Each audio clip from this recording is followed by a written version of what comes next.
원상 회복 범위에 대해서 정해놓은 게 있으면 그게 최우선합니다. 요게 없으면 요거 따로. 왜 그럴까요? 왜 얘가 판례보다 앞설까요? 민법에 나오는 원상 회복에 관한 조문이 법과 다르게 얼마든지 바꿀 수 있죠. 그래서 얘가 최우선입니다. 임의 규정은.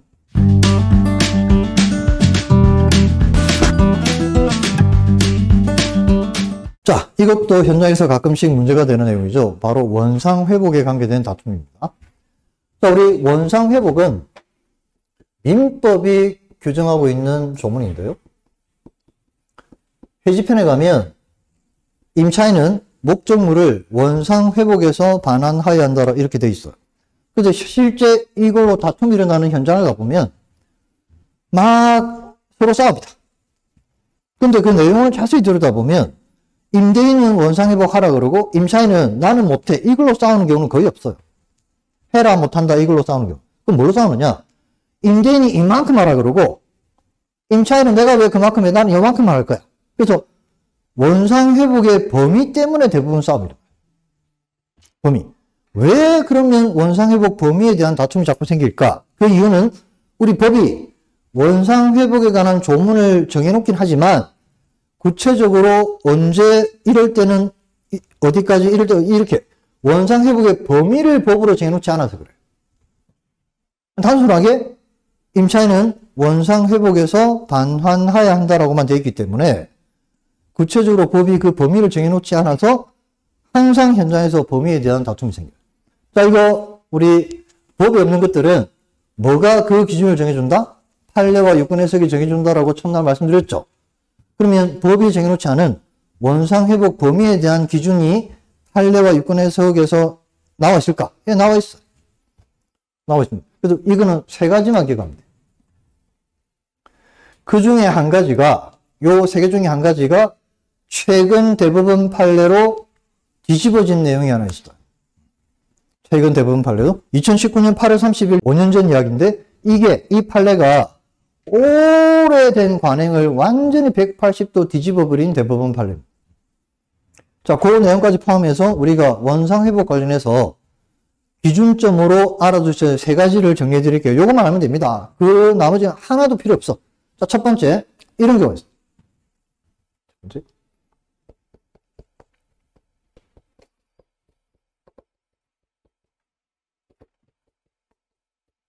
자, 이건 시설도 답하면 됩니다.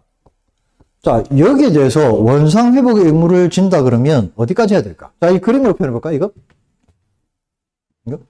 자, 상가가 하나 있는데, 이 상가 주인이 A입니다. 근데 얘가 희경으로 식당을 운영하고 있어. 자기 상가에서. 그 월세 부담 없이 편안하게 사업하고 있겠다, 그죠? 그럼 요 안에 있는 구조물이나 집기들은 전부 누구 돈으로 다 설치한 거겠습니까? 건물주인 자기 돈으로. 인테리어부터 다, 집기.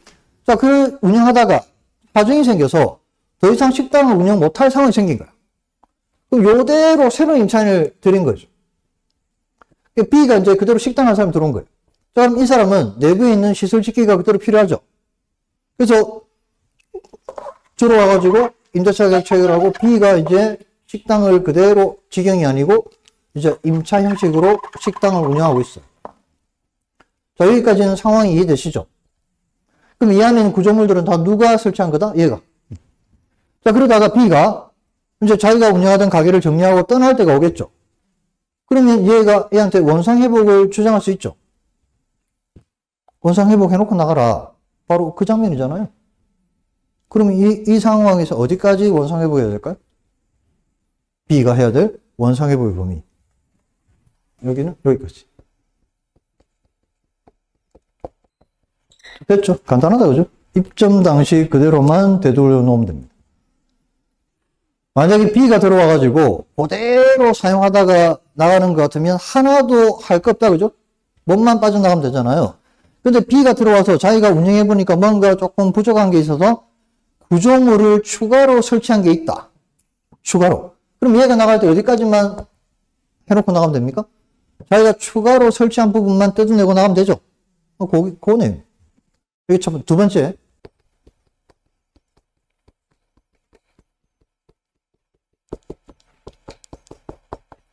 자, 여기에 대한 원상회복의 범위 어디까지? 자, 이것도 상황을 만들어 볼까요? 자, 이런 거죠. 자, 아무것도 없이 공실로 B에 있는 상관입니다. 자, 이 주인하고 A가 계약하러 들어와요. 뭐라로? 식당하러. 자, 그럼 얘가 식당을 운영하려면 아무것도 없는 상태니까 자기 돈 들여가지고 시설을 다 해야 되죠. 지 돈 들여가지고.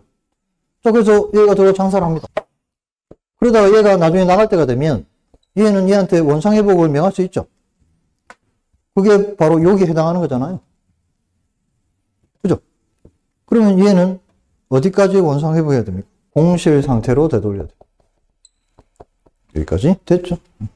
자, 마지막 하나. 자, 여기 이제 2019년에 대법원 판례로 오랜 기준이 뒤집어진 내용인데요. 여기에 세 번째 마지막. 요 내용. 자, 이건 뭐 설명 안 드려도 다 이해되시죠? 그래도 그림으로 한번 해볼까요? 어차피 한 거. 자, 건물주인이 있고요. 얘하고 계약을 하고 들어온 A가 식당을 오픈합니다. 자, 그러면 현재 내부에 있는 구조물들은 전부 얘가 다 설치한 거죠. 얘가 설치한 겁니다. 인테리어부터. 근데 나중에 B가 그대로 식당 할 사람이 들어와요. 그래서 A는 빠져나가고 똑같은 업종인 B가 여기 들어 장사를 하다가, 그럼 현재 내부에 있는 시설 짓기는 빠져나간 A가 다 설치한 거잖아요. 자, 이 상태에서 이제 나중에 B가 나갈 때가 되면 얘가 얘한테 원상회복을 명령할 수 있죠. 이때 B는 어디까지 원상회복해야 될까? 바로 요 내용이죠. 그죠? 이게 2019년 대법원 판례가 나오기 전까지는 입점 당시 그대로였어요. 2019년 8월 30일 대법원 판례가 나오기 전까지는 입점 당시 그대로. 지가 추가로 설치한 게 없으면 몸만 나오면 돼. 그런데 2019년에 이렇게 완전히 기준이 바뀌어버렸어요. 요 세 개만 기억하면 됩니다. 됐죠? 어렵지 않잖아요? 자, 그런데 자, 얘네들은 법이 정해주지 못하니까, 법이 이래라 저래라 정해놓은 게 없으니까 전부 판례로 이 기준들이 정해져 있는 거예요. 판례로. 근데 얘들보다 우선 적용되는 기준이 하나 더 있어. 이거보다 우선하는 기준이 있다. 그게 뭐냐면 그게 부동호를 이쪽으로. 그래서 얘가 없으면 요거 따라가면 됩니다. 근데 얘가 있으면 이게 소용이 없다. 요걸 따라가야 되니까. 그게 뭐냐? 바로 이겁니다.